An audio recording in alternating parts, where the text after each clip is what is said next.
Assalamualaikum warahmatullahi wabarakatuh.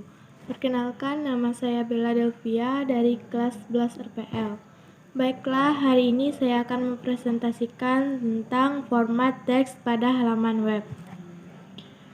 Struktur HTML. 1.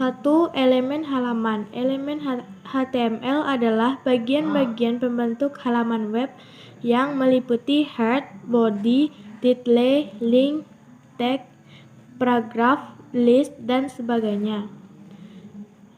Teks merupakan bentuk simbol berbentuk sebagai tanda awal penulisan elemen dan diakhiri tanda sebagian tanda akhir penulisan sebelum elemen. Format penulisan sebuah elemen adalah sebagai berikut.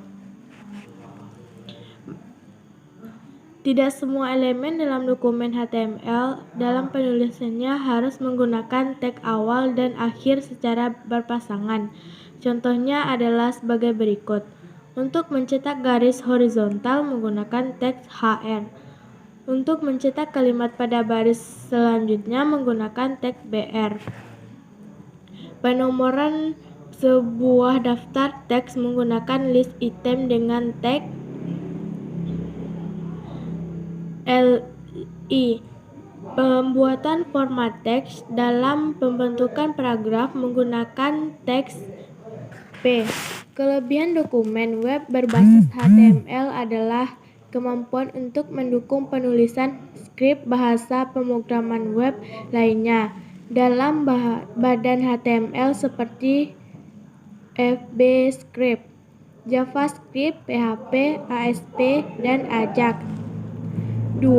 Bagian head. Bagian head memiliki fungsi untuk memberikan informasi tentang halaman web itu sendiri, baik judul halaman, konten, jenis halaman, dan jenis karakter penulisan.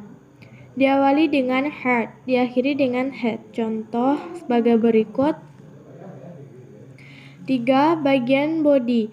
Diawali dengan body, diakhiri dengan body. Perhatikan contoh skrip berikut. Baiklah, bisa kita lihat yang di bawah ini. 4. Mengganti baris. Untuk mencetak baris selanjutnya menggunakan teks BR, mencetak kalimat tanpa tag BR. Bisa kita lihat di bawah ini. 5. Membentuk paragraf. Dengan memberikan tanda tag awal, paragraf P diikuti teks akan ditampilkan pada web browser dan diakhiri tag akhir paragraf P. Maka, informasi teks akan disusun menyerupai model paragraf. Garis 6. Garis horizontal. Untuk membuat garis horizontal menggunakan tag HR sebagai berikut. 7. Membuat komentar. Untuk menambahkan komentar diawali dengan tanda, diikuti komentar, kemudian diakhiri dengan tanda. Bisa kita lihat yang di bawah ini. Lanjut, format teks.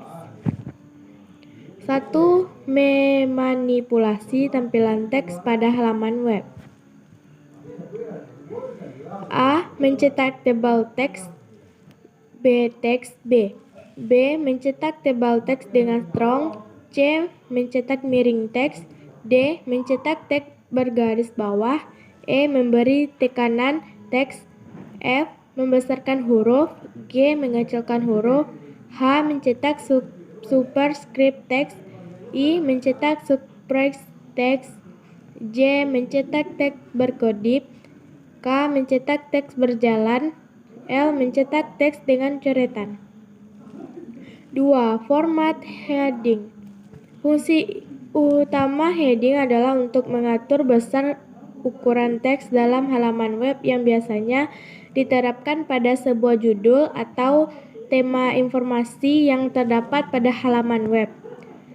Penulisan heading diawali dengan teks H1 dan diakhiri dengan teks H1 dengan formasi heading yang memiliki 6 ukuran dari 1 sampai 6.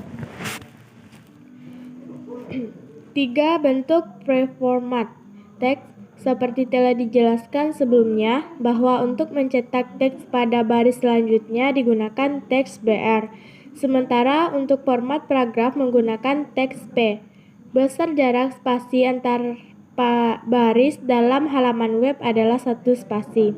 Sehingga ketika ingin menambahkan jaraknya menjadi 2 spasi, perlu ditambahkan teks BR. Dalam HTML, fungsi preformat teks yang berguna untuk mencetak teks pada web browser sesuai jarak, ukuran, dan lebar teks dengan penulisan kode program HTML bagian body dengan menambahkan teks awal pre dan diakhiri teks pre. 4. Format address. Text address merupakan standar kode HTML yang digunakan untuk penulisan sebuah alamat institusi yang berfungsi sebagai informasi kontak sebuah institusi. Hasil output yang ditampilkan akan dicetak miring, dan ketika penulisan alamat lebih dari 1 baris, maka harus diserahkan teks ganti baris. 5. Format keluaran program komputer. Beberapa skrip HTML yang dapat digunakan untuk mendefinisikan proses secara komputerisasi adalah sebagai berikut. Untuk mendefinisikan kode program tertentu yang ditampilkan pada web page, bisa kita lihat bawah ini. 6. Format aber dan akronim. Teks aber dan akronimi digunakan untuk menampilkan informasi yang berisi kepanjangan sebuah teks. Ini sering digunakan untuk mempersingkat sebuah istilah dengan tujuan mempermudah pengguna ketika menjelajah internet dalam mencari keyword tertentu. 7. Mengubah arah tampilan teks. Untuk mengubah arah tampilan penulisan teks dari kanan ke kiri menggunakan Bedo. Secara default, web browser akan mencetak teks dari arah kiri menuju kanan. Sebagai contoh, selamat datang dengan teks Bedo dir sama dengan RTL. Maka hasil penulisannya menjadi terbalik. Argumen RTI digunakan untuk menulis teks dari arah kanan ke kiri, sedangkan argumen ILTR digunakan untuk menulis teks dari arah kiri ke kanan. 8. Membuat kutipan teks. A. Teks Q digunakan untuk membuat kutipan pendek. Kutipan menggunakan teks Q akan ditulis tanpa menjorok ke dalam halaman web. Selain itu, kutipan diawali dengan tanda petik 2 dan diakhiri dengan tanda petik 2. B. Teks block quote digunakan untuk menyatakan kutipan panjang yang akan diawali dengan penulisan teks secara menjorok ke dalam. 9. Penyisipan dan penghapusan teks. Untuk menghapus data salah dapat digunakan teks del yang memiliki efek teks dicoret dengan tengah.